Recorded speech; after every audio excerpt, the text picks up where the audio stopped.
It should have taken about 7 to 9, 10 seconds, not more, to carry all the operational procedures and to be able to take care of all the terrorists. Anywhere between 7 to 10 seconds. More time than that is not good. So it comes to speed. It comes to speed, efficiency, power and courage and determination in going forward. Een schietbaan ergens in de buurt van Tel Aviv. Bij dit bedrijf, Condor Securities, worden Sky Marshals opgeleid. Of deze mannen zelf in de lucht actief zijn, willen ze niet zeggen. Laat staan of Condor Securities verantwoordelijk is voor de opleiding van de 10 Nederlandse Sky Marshals. We're talking about a person which is has had a military background, usually from a special unit or from a fighting unit. Has had extensive weapons training, martial arts training, and is in good physical condition. At the same time, has high-level mental aptitudes in terms of his mental capacities, with a strong sense of coordination and alertness. He doesn't have to be a gorilla, or he doesn't have to be big-sized. It can be a person which is even small in stature, but he must be very, very strong mentally and physically. Zo'n man is Mordechai Rachamim, de eerste Sky Marshal ter wereld in dienst van El Al. Okay, this is the Uzi pistol. De Israëlische luchtvaartmaatschappij werkt al sinds 1969 met gewapende veiligheidsmensen in al haar vliegtuigen. Het kapen van vliegtuigen kwam in de jaren 60 vrijwel niet voor. En dus was ook de beveiliging op vliegvelden nihil. They could go into the plane by guns and by machine guns. Very simple, nobody checked, and they get with explosive also on their body, on their cases, into the plane. And when they throw their gun, it was very easy. Nobody can resist. Security was zero. There was no security, of course. Hoe eenvoudig dat is, blijkt in 1968 in Athene. De Griekse politie toont de wapens die een groep Palestijnen aan boord van een El Al-vliegtuig heeft weten te smokkelen. Ze kapen het toestel en schieten 1 passagier dood. Vanaf dat moment besluit de Israëlische overheid de Sky Marshals te bewapenen. We came to the authorities and we said that's impossible and very ridiculous to continue to fly without any gun. We will not stand against terrorists with the bare hands. Het vliegveld van Zurich, een jaar later. Mordechai Rachamim zit als Sky Marshal aan boord van een vliegtuig richting Tel Aviv. The airplane was taxiing to the embarking route. Op een parkeerplaats naast de taxibaan staan 4 gewapende terroristen. Als het vliegtuig langskomt, beginnen ze te schieten. So when I heard these shootings, I ran into the cockpit. I saw the bullets hitting the cockpit. One of the pilots was wounded, and as a fighter, I took out my body from the broken window. And he opened the window and stuck himself out all the way, and he fired with a pistol. I decided to get out of the plane in order first that they will shoot me, not the plane. And then he lowered the door, and he ran out, and he's the one that chased the fuck away. They were still firing. He ran out with a pistol. All the bullets around me, and I start shooting towards them. But I saw that it's doing nothing. They are continuing to shoot. And I was horrified that they are going to hit the wings. If they hit the wing, all the plane will blow up. They meant to throw 3 grenades. Did you hear the grenade? You bet. You did? Yes. Well, I don't know. You don't know what you hear. I heard a loud explosion. I climbed on the fence and start running towards the terrorist. On my way, I shouted them in English to throw their guns.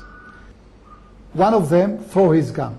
The second one, when I was close, he started to shoot me, and I shot him first. I killed him, and then I finished my bullets, and I start choking one of them, one another. There were 4, 3 terrorists, 1 woman. And suddenly the Swiss police arrived. They aiming me by a gun and told me to release him. I think the most important thing for the Sky Marshal is to perfection his skills as much as he can, so he shoots when he has no other option and when he's sure he can hit the target, so that bullets not only hit the aircraft and maybe endanger the aircraft, but do not hit innocent people. Sky Marshals are trained not to shoot on walls. If they don't have a choice, they will do it, but they will try along.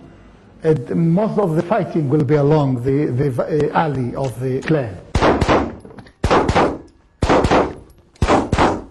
We have in front, as you know, armored door.